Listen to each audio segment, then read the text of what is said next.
आप बात इस चीज की कर रहे हैं कि सेक्स करने के तरीके क्या होने चाहिए। कि वो करेगा ठीक है, लेकिन अंतिम में भीतर मत घुसाओ, उसको बाहर कर दो। मुझे तो लगा कि नीतीश कुमार बहुत ही जल्द अब नए नए पोजेस भी इसी भवन में खड़े होकर के बता देंगे। जब शादी होगा लड़का लड़की में, पुरुष है वो तो रोज रात में जो सदिया होता है उसके साथ करता है ना। और जनसंख्या रोकने के ऊपर आप वैलिड पॉइंट्स भी रख सकते थे कि भाई साहब हमें कॉन्डम के यूजेज बढ़ाने होंगे, सेक्स एजुकेशन को ब्रॉड रूप से स्कूलों में पढ़ाना होगा। खैर आपके स्कूल में तो पढ़ाई तो होती नहीं है, सेक्स एजुकेशन तो क्या खाके पहुंचेंगे। आज तक आपने भोजपुरी गीत में अश्लीलता परोसते हुए सुना होगा, लेकिन इस दौड़ में अब एक और यशस्वी बिहार के मुख्यमंत्री नीतीश कुमार ने भाग ले लिया राज्यसभा में। वहां पर खड़े होकर के एक ऐसा बयान दिया जिसे सुन करके मेरे हिसाब से बड़े बड़े भोजपुरी के सो कॉल्ड जो गीतकार हैं, जो अश्लील गीत परोसते हैं, वो भी शर्मा जाएं। क्या एक मुख्यमंत्री के मुख से इस प्रकार का बयान राज्यसभा में खड़े होकर के सुनना आपको किस हद तक अच्छा लगा होगा।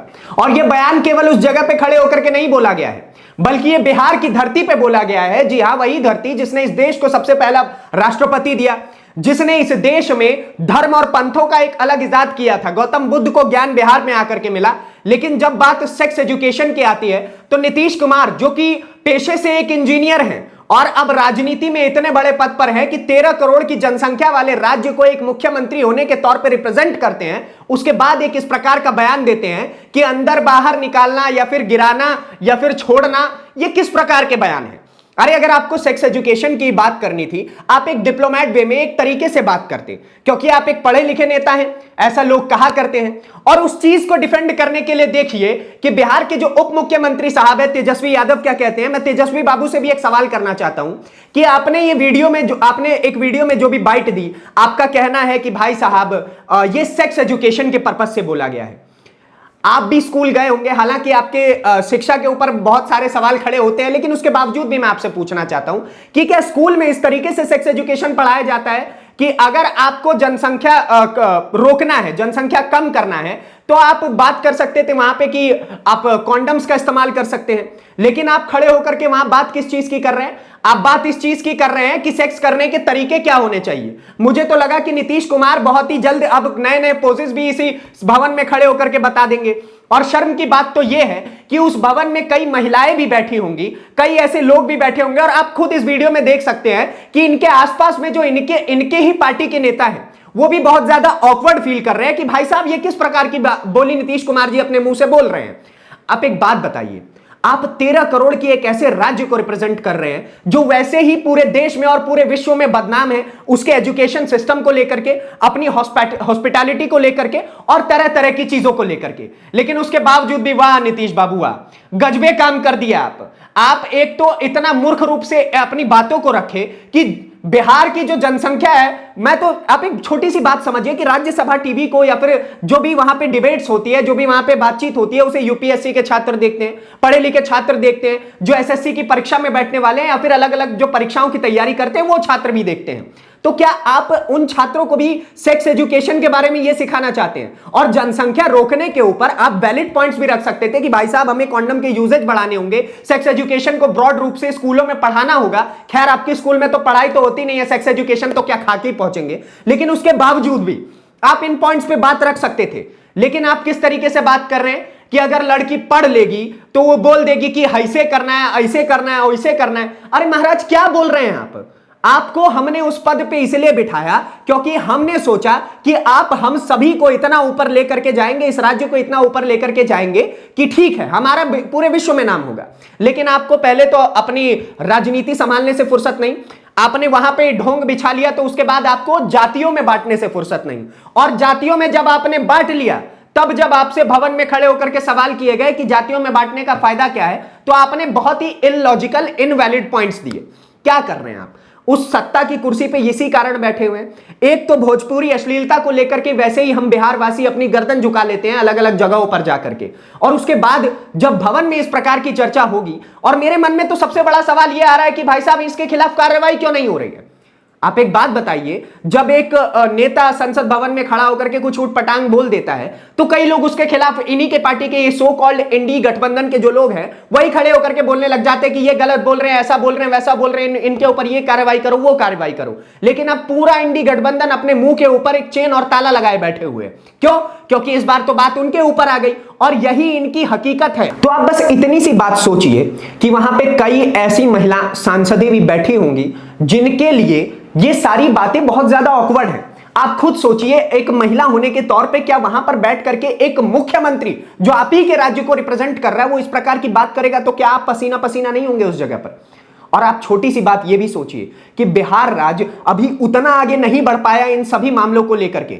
हाँ ठीक है, हम फेसबुक और व्हाट्सएप पे इस वीडियो को लगा करके नीचे स्माइल वाली इमोजी लगा करके हम खुश हो जा रहे हैं कि भाई साहब हमारा मुख्यमंत्री कितना फनी है, लेकिन ये अपने आप में एक विस्मयादिबोधक चिन्ह लगाने वाली बात है। हम सभी को इसके ऊपर चिंतन करना चाहिए। अरे ठीक है, इस देश में ऐसे कई सांसद हुए हैं जो संसद भवन में खड़े होकर के, जैसे भगवंत मान जी, शराब पी करके भी उन्होंने कई बार भाषण दिए हैं, लेकिन इतनी ऊटपटांग बात तो भाई साहब उन्होंने भी नहीं की। गाली गलौच इस संसद भवन में चलता है, राज्यसभा में चलता है। क्या हमारे देश के राज्यसभा और संसद भवन इन्हीं चीजों के लिए रह गए हैं? क्या वहां पर आपके और हमारे हक और हुकूक की बात नहीं होनी चाहिए? क्या वहां पर हम लोगों के हिस्से की बात नहीं होनी चाहिए कि हमारे राज्य के बच्चे आगे कैसे बढ़ेंगे, वहां पे एम्प्लॉयमेंट कैसे होगा, वहां पे डेवलपमेंट कैसे होगा, वहां पे इंफ्रास्ट्रक्चर कैसे होगा, वहां पर और कई चीजें कैसे होंगी? लेकिन जब इन चीजों की बात करने वाला कोई व्यक्ति वहां पर खड़ा होगा तो उसके ऊपर एक नई चीज लगेगी, उसको बोलते हैं नेशनल सिक्योरिटी एक्ट। तो क्या मुख्यमंत्री साहब के इस बयान के ऊपर कोई धारा नहीं बनी है इस देश के संविधान में? सवाल यह भी बनता है। और मेरा सवाल इसी चीज को लेकर के रहेगा कि क्या जो बच्चे राज्यसभा टीवी को उस समय पे देख रहे थे, क्या उन लोगों के मन पे इस चीज को लेकर के क्या छवि पड़ी होगी? और कई बच्चे ने अपने माता पिता से पूछ दिया होगा कि मुख्यमंत्री साहब ये क्या बोल रहे होंगे, तो माता पिता ने तो बोल दिया होगा बाबू ये तो अलगे मुख्यमंत्री है हमारा, दुर्भाग्य सा ही फील हो रहा है कि ऐसा मुख्यमंत्री कहां से मिल गया। ठीक है, मैं ये चीजें बोल रहा हूं, शायद मेरे ऊपर भी एक नई धारा लग सकती है, लेकिन इस बार मांग नीतीश कुमार जी के ऊपर भी होनी चाहिए कि नीतीश बाबू ये क्या कर रहे हैं, आप उनसे भी सवाल होने चाहिए। एक तो ये बोल करके मीडिया की तरफ इशारा करते हुए कह रहे हैं कि मीडिया वाले आप भी हमारी बात को थोड़ा स्ट्रांगली समझिएगा। अरे महाराज, आपकी बात को हर आदमी स्ट्रांगली समझ रहा है और हंस रहा है कि मुख्यमंत्री के मुख से ऐसा बयान, और उसके बाद आप ही के पार्टी के नेता जो पानी पानी हो रहे थे उसी भवन में खड़े होकर के डिफेंड कर रहे हैं आपको। अरे महाराज क्या है आप, मतलब आप तो वही वाली बात कर रहे हैं कि इसको बजा दीजिए ना, थोड़ा बजा दीजिए ना अगर अच्छा लगा तो। और कैसे बजा दें? ऐसी बातें अच्छी लगेंगी क्या? इस राज्य के आगे बढ़ाने की बातें कीजिए, आपके राज्य में जो समस्या है उसको लेकर के बातें कीजिए, उस भवन में चर्चा इस चीज की कीजिए कि स्पेशल ट्रेनें चलनी चाहिए छठ के समय पर, उस भवन में चर्चा इस चीज की होनी चाहिए कि बिहार का शौर्य और प्रताप कितना बड़ा था कि हमने ऐसे ऐसे लोग दिए जो पूरे बिहार को आगे बढ़ाते हैं। इसी बिहार में ऐसे ऐसे बड़े बड़े अच्छे अच्छे गीत और बोल लिखे गए। अरे श्री रामचंद्र जी इसी बिहार में आकर के उन्होंने विवाह किया, ठीक है। इसी बिहार में आप समझ सकते हैं, इसी बिहार ने भारत का प्रथम राष्ट्रपति दिया, इसी बिहार ने मिथिला पेंटिंग दिया, और इसी बिहार ने न जाने ऐसे कई लोक कथाएं दी जो आज पूरे विश्व भर में मशहूर है।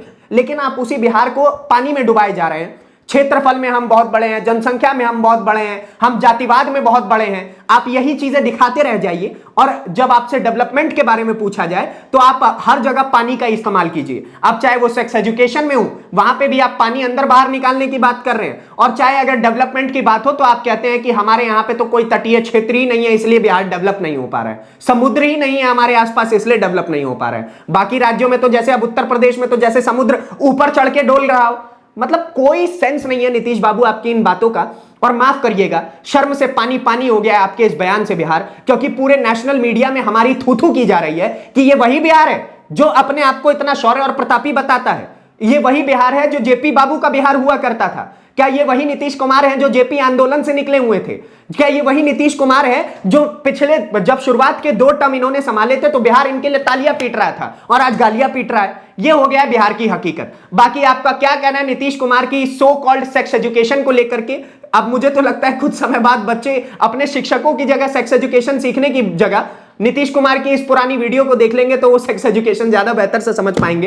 हंसी की बात, हंसी का पात्र बन चुके हैं आज के समय पे नीतीश कुमार। बाकी आपका क्या राय है उसके लिए कमेंट बॉक्स में भरपूर जगह है, अपने हिस्से की राय रखिए। अगली वीडियो में आपसे फिर से मुलाकात होगी, तब तक के लिए दीजिए इजाजत। धन्यवाद, नमस्कार, जय हिंद, जय बिहार।